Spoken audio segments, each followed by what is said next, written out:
how did you get involved with Idol? Was that something you were actively auditioning for, or did you kind of just get invited? How did that kind of play out? Yeah, the story for this is actually kind of crazy. Um, so at the time, I had like a TikTok following of maybe 42,000 Mhm. at the time, and someone had reached out to me via email, and it was for American Idol, and of course I was like, this is spam. Like, there's no Right. way. There's no way that producers are reaching out. And I got a few of them, and I was like, oh, this is like, if this is real, that's really cool that they're asking me to come and do this. And I kind of let some time pass and took some time to think about if that's something that I wanted to do. I've never really wanted to do reality TV, but if the opportunity was going to present itself, then Yeah. I may as well. And I let some time pass. And one day I got a call from, I didn't know who it was at the time. And it was this guy, and I can't think of his name for the life of me, but he asked me and was like, hey, you're Jillian Bryant. And I was like, yes, sir, that's correct. And he was like, well, he ended up being super high up in like the chain of command Hmm. of Idol. And he was like, I really think you need to do this. We're having auditions tomorrow, have 4 songs ready. And I was like, okay, I can do that for sure. And at that point, the the preliminary auditions, they were on Zoom. And I kind of sat on Zoom. My Zoom did not work. I don't know if it was dorm Wi-Fi, whatever was going Hmm. on. It just wasn't going. And I called that guy again, and I was freaking out. I was like, this is my shot that I'm missing. I'm not gonna miss it. And I called him again, and he was like, okay, I've sent you a new link. And he sent me this link, and it took me straight to like the end of the auditions. And I guess people had been sitting on there for hours. And I was like straight to the end. I sang for one lady, and she told me that I was auditioning in front of the judges. So, Wow. yeah. Wow. That's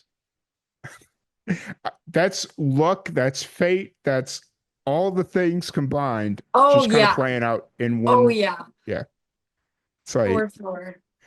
man, I couldn't imagine the butterflies like realizing, like, oh, I just got. I mean, at the end of the day, that's kind of luck at that point, like Oh, skip. 100%. So, Yeah. oh, so you made it on, and then did you make it to the TV rounds, or how far did you end up going through Idol?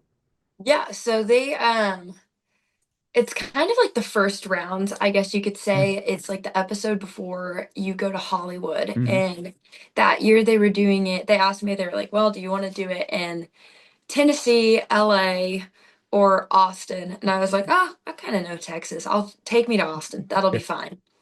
And they, sure enough, they sent me the plane ticket, had my family drive out, and to Austin we went not long ago. Yeah. Yeah. Nice. Nice. Nice. That's, it's so funny because they sent you a plane ticket, but in reality, probably driving would have been just as quick So, yeah. because would you have to do? Drive up to Oklahoma City or drive down to Dallas or Yeah, OKC, I think is yeah. where I flew out of. Okay. And it's like at that point, it'd have been probably quicker just driving because it's what Probably. yeah. So anyways, no, that's cool. So what did you take any like lessons away from your experience on Idol or anything like that? Yeah, absolutely. Like I said, I was just kind of a 19-year-old kid, and I didn't really like know for sure what I was doing. I was just like, I got these songs memorized, and we're gonna give it our best go and see what happens. But I met a lot of really incredible people. The friend group that I formed on Idol, I'm still friends with to this day. Skyly Thompson, she's great. If you've ever heard of her, she's phenomenal. You should check her out. Um, but they were great. We kept each other entertained while we were all in our masks, sitting like 6 feet apart. And auditioning was crazy. I'm not really one to get nervous, but when Ryan Seacrest was talking to me before I went in, I was like, oh Lord, this is gonna this is gonna be something that's that's just a new level for me.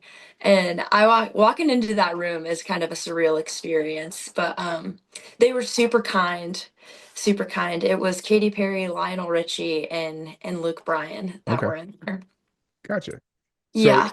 it was kind of that the iconic coaches from the, I guess like the post pandemic relaunch or whatever it was, because Yes. Yeah. um yeah, I because like when American Idol relaunch or had their relaunch or whatever it was, it's like okay, so these are the new guys, and that's cool. That's yeah, Yeah. Yeah, they were super kind. And at the time I sang Rolling Stone by Lainey Wilson, but okay, at that point no one knew who Lainey Wilson was. right, So and my backup song was a Cat Hasty song. nice.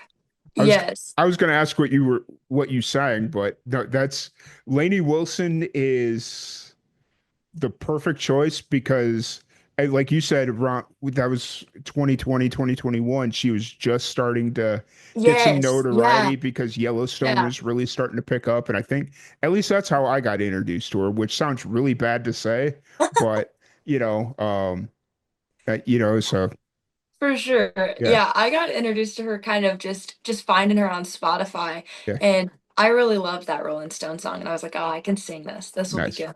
nice. And yeah, and I went in there and I sang it, and Katy Perry, she kind of grilled me a little bit. I'm not gonna lie to you, which was kind of hard for me because I she was the first song on my iPod. Hmm. Um, for sure. So she grilled me a little bit and was like, "Well, I don't know this song. Whatever." And I was like, oh gosh, okay. And it's like, oh, I have an original or I have a Cat Hasty song.